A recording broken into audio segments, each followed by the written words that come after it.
Radio صدائے حریت جموں و کشمیر آپ سے مخاطب ہے محمد طارق اپڈیٹس کے ساتھ۔ مقبوضہ کشمیر میں مقیم سکھ برادری میں امریکی صدر ڈونلڈ ٹرمپ کے دورے بھارت پر تشویش پائی جانے لگی ہے، جو کل سے شروع ہو رہا ہے۔ یاد رہے کہ 19 مارچ 2000 میں مقبوضہ کشمیر کے چھٹی سنگھپورہ میں بھارتی فوج کی وردی میں ملبوس مسلح افراد نے 36 سکھوں کا قتل عام کیا تھا، جب اس وقت کے امریکی صدر بل کلنٹن بھارت کے دورے پر تھا، جس پر بل کلنٹن نے کہا تھا کہ اس واقعے سے اندازہ ہوتا ہے کہ کشمیری عوام کن حالات میں زندگی بسر کرتے ہیں۔ اس واقعے کے 5 دن بعد بھارتی فوج نے پتھری بل کے مقام پر 5 کشمیریوں کو شہید کر کے انہیں سکھوں کے قتل میں ملوث غیر ملکی قرار دیا تھا۔ قبر کشائی پر ان کی مقامی افراد کے طور پر شناخت ہوئی تھی۔ آل پارٹی سکھ کوآرڈینیشن کمیٹی کے سربراہ جگموہن سنگھ ریرا نے سری نگر سے جاری بیان میں کہا ہے کہ جب بھی کوئی اعلیٰ امریکی عہدیدار بھارت کے دورے پر آتا ہے تو مقبوضہ کشمیر میں مقیم سکھوں میں خوف ہراس پایا جاتا ہے۔ مقبوضہ کشمیر میں بھارتی محاصرہ اور لاک ڈاؤن 203 روز سے جاری ہے۔ امریکی صدر ڈونلڈ ٹرمپ کل سے بھارت کا دورہ کر رہے ہیں، تاہم کوئی تجارتی معاہدہ نہیں ہوگا۔ ماہرین کا کہنا ہے کہ مسئلہ کشمیر پر ثالثی کے کردار کی امریکی پیشکش پر بھارت سخت مایوس ہے۔ بھارتی پنجاب کی پولیس کے ڈائریکٹر جنرل دینکار گپتا کے کرتارپور سے متعلق بیان پر پاکستان اور بھارت میں بسنے والے سکھوں کی طرف سے سخت رد عمل سامنے آیا ہے۔ شری اکال تخت کے جتھے دار گیانی ہرپریت سنگھ کا کہنا ہے کہ وہ اپنے ساتھیوں سمیت پاکستان میں ہیں، انہیں ہر جگہ پیار، محبت اور بھائی چارہ ملا ہے۔ بھارت کی ہندو انتہا پسند حکمران جماعت بی جے پی کے جنرل سیکرٹری رام مادھو کا کہنا ہے کہ آرٹیکل 370 کا خاتمہ اکھنڈ بھارت کے ہدف کی طرف پہلا قدم تھا، جبکہ اس کا اگلا قدم آزاد کشمیر کو واپس لینا ہوگا۔ بھارتی ریاست اتر پردیش میں یوگی حکومت کے ہاتھوں گرفتار مسلم ڈاکٹر کفیل خان کے ماموں نصرت اللہ وارثی کو سریعام گولیاں مار کر قتل کیا گیا ہے۔ اپڈیٹس ختم ہوئے۔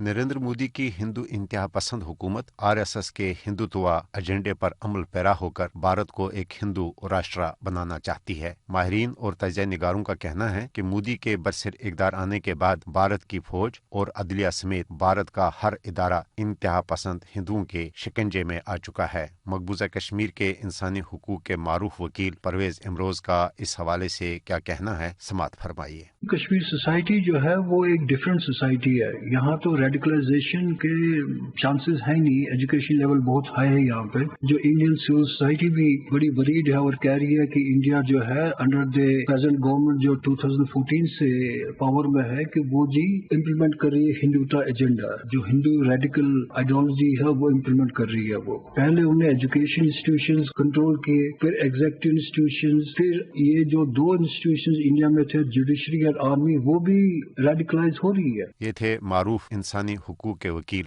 پرویز امروز، جو کہہ رہے تھے کہ کشمیر میں کبھی بھی انتہا پسندی کا رجحان نہیں رہا ہے، لیکن اب بھارتی اقدامات سے کشمیر میں ہندو انتہا پسندی کو فروغ دیا جا رہا ہے۔